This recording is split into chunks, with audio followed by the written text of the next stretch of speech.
Di antara nikmat yang besar adalah ketika iman kita diterima oleh Allah.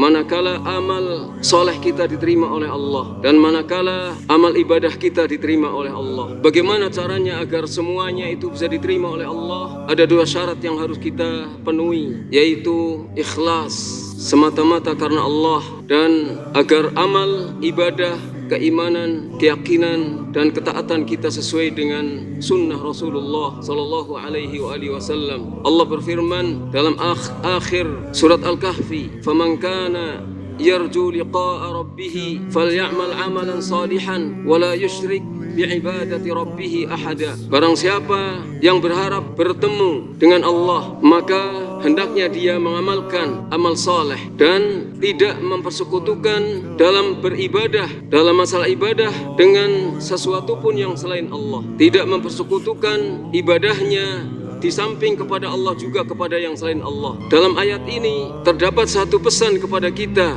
perintah kalau kita ingin berjumpa dengan Allah, dan itu adalah dambaan setiap orang yang berakal.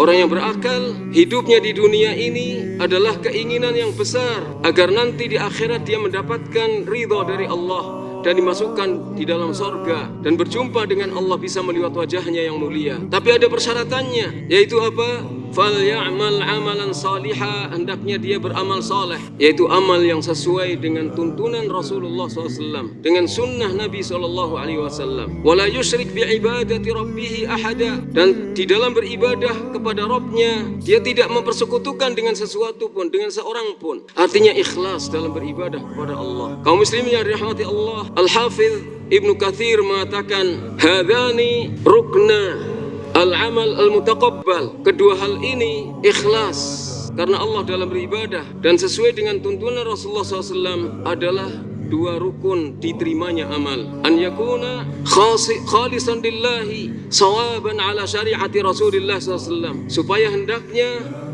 ikhlas karena Allah dan benar sesuai dengan tuntunan syariat Rasulullah sallallahu alaihi wasallam. Jadi kalau kita menginginkan amal kita, iman kita, ibadah kita, amal soleh kita diterima oleh Allah, syaratnya yang pertama harus ikhlas. Kita mempelajari ilmu, ikhlas karena Allah. Kita mengajarkan ilmu, ikhlas karena Allah. Ketika Rasulullah SAW bersabda, khairukum man ta'allama al-Quran wa 'allamah, sebaik-baik kamu adalah yang mengajarkan Al-Quran dan mempelajarinya. Itu jika dilakukan dengan ikhlas. Jika dilakukan dengan ikhlas, belajarnya ikhlas, mengajarkannya ikhlas. Apa saja yang dilakukan ikhlas karena Allah, tidak karena menginginkan dunia.